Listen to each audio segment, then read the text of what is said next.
अजमेर में आज क्या कुछ हुआ, आप देखिए हमारे साथ।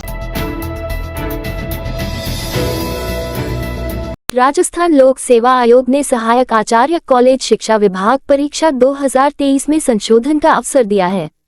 अभ्यर्थी 28 अगस्त से 6 सितंबर 2023 तक अभ्यर्थी का नाम, पिता का नाम, फोटो, जन्म तिथि व जेंडर के अतिरिक्त सभी प्रकार के संशोधन ऑनलाइन करा सकेंगे। इस परीक्षा के लिए जारी विज्ञापन में उल्लेखित शर्तों अनुसार संबंधित परीक्षा के आवेदन पत्र में संशोधन का अवसर दिया जा रहा है। संशोधन के लिए अभ्यर्थी को ई-मित्र ऑनलाइन बैंकिंग के माध्यम से 500 रुपये का शुल्क जमा कराना होगा। आयोग के ऑनलाइन पोर्टल https://rpsc.rajasthan.gov.in पर उपलब्ध अप्लाई ऑनलाइन लिंक अथवा SSO पोर्टल पर लॉगिन कर सिटीजन एप्स में उपलब्ध रिक्रूटमेंट पोर्टल का चयन कर संबंधित परीक्षा में ऑनलाइन संशोधन किया जा सकेगा।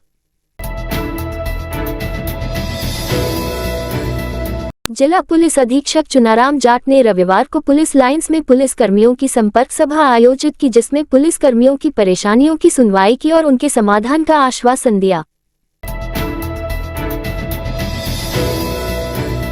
अजमेर के प्रधान डाकघर में रक्षाबंधन पर्व पर राखियां भेजने के लिए विशेष काउंटर लगाया गया है, जहां बहाने मात्र 10 रुपए में एक लिफाफा खरीद कर अपनी राखियां उसमें डाल करके दूर रह रहे भाइयों को भेज रही हैं। काउंटर पर ही विभाग ने एक स्पेशल बॉक्स रख दिया है, जिसमें राखियों के लिफाफे डालने पर उन्हें तुरंत गति से गंतव्य स्थान पर पहुंचा जा रहा है। विभाग इस बार रोड ट्रांसपोर्ट का अधिक इस्तेमाल कर रहा है ताकि राखियां समय पर गंतव्य स्थान तक पहुँच जाएं। कैबिनेट मंत्री महेश जोशी और उनके बेटे रोहित जोशी रविवार टिकट के लिए पार्टी की फीडबैक बैठक में शामिल होने के लिए एक साथ पहुंचे, जहां महेश जोशी और बेटे रोहित जोशी ने हवामहल विधानसभा सीट से अपनी दावेदारी पेश की। बैठक के बाद मीडिया से बातचीत में मंत्री जोशी ने उनके बेटे की चुनौती को लेकर कहा कि उनके बेटे ने उनसे इस मसले को लेकर कोई सलाह मशविरा नहीं किया है। बावजूद इसके अगर किसी पिता को उसके पुत्र के नाम से जाना जाए तो भी पिता के लिए इससे बेहतर भला और क्या हो सकता है। मैं ये कह सकता हूँ, मैंने उसको आवेदन करने के लिए नहीं कहा, लेकिन पार्टी का कार्यकर्ता है, उसके मन में क्या है ये वही आपको स्पष्ट कर पाएगा।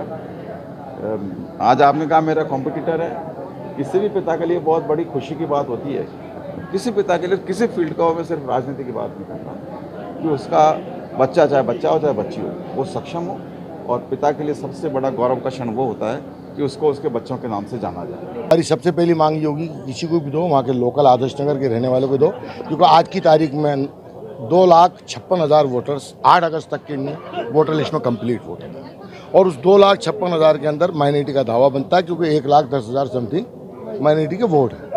इसलिए क्या 2,56,000 में एक भी लोकल आदमी ऐसा नहीं जो काबिल हो वहाँ आदर्श नगर विधानसभा क्षेत्र में। इसलिए हमारी सबसे पहली मांग तो यही है कि किसी को भी दो, लोकल को दो।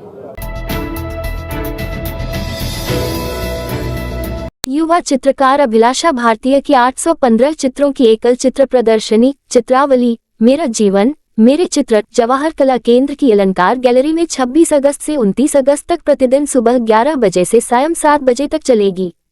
प्रदर्शनी में अभिलाषा के बचपन यानी 1.5 वर्ष की अवस्था से लेकर वर्तमान तक बनाए समस्त महत्वपूर्ण चित्र प्रदर्शित किए गए हैं। अभिलाषा के प्रत्येक चित्र के साथ उनकी भावनाओं को शब्दों में पिरोकर जयपुर के वरिष्ठ रंगकर्मी व लेखक तपन भट्ट ने 710 दोहे लिखे हैं और उनके जीवन के सभी पहलुओं का परिचय भी लिखा है, जिन्होंने चित्रों को जीवन दिया है, जो कि आकर्षण का केंद्र है। इतनी कम उम्र में एकल कलाकार के रूप में इतनी बड़ी संख्या में सृजन करना और इतने बड़े स्तर पर लगाना, यह शायद एक दुर्लभ संयोग है। कृषि उद्योग विकास बोर्ड के अध्यक्ष रामेश्वर डूडी की तबीयत अचानक खराब होने के बाद उन्हें मानसरोवर स्थित एक प्राइवेट अस्पताल ले जाया गया, जहां डॉक्टरों ने जांच के बाद डूडी को ब्रेन हेमरेज होना बताया। सूचना पर मुख्यमंत्री अशोक गहलोत भी डूडी की कुशलक्षेम जानने के लिए अस्पताल पहुंचे। फिलहाल डूडी वेंटिलेटर पर है और उन्हें SMS अस्पताल में शिफ्ट कर दिया गया है।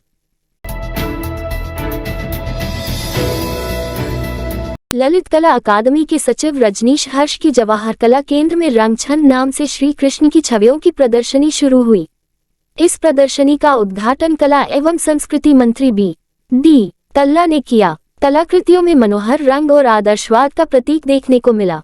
चित्रों में श्री कृष्ण के आदर्शों का प्रतिष्ठान है, जो अनूठे रूप में प्रस्तुत किए गए हैं। रंग छंद की कलाओं की विशेषता उनके अद्वितीय रंगों में निहित है। यह विभिन्न भावनाओं को व्यक्त करने के लिए प्रयुक्त होती है। इस रात की सुबह नहीं होती जब तक हाथ में उसकी गर्माहट नहीं होती। चाय का प्याला, अखबार साथ पुराना है, मिट्टी से जोड़ता है। खबरों की खुशबू से सारा घर महकता है। हर रंग में ढला कहानियों से किस्सों तक ले जाता है बेरोक टोक। देश के हर हिस्से तक ये हकीकत का आईना है, ख्वाबों को सच करके दिखाता है। दैनिक नवज्योति, आपके लिए, आपके साथ। ये थे आज के मुख्य समाचार। विस्तार से जानने के लिए पढ़ते रहिए दैनिक नवज्योति। दैनिक नवज्योति के YouTube चैनल को सब्सक्राइब करें और ताज़ा अपडेट के लिए बेल आइकॉन दबाएं।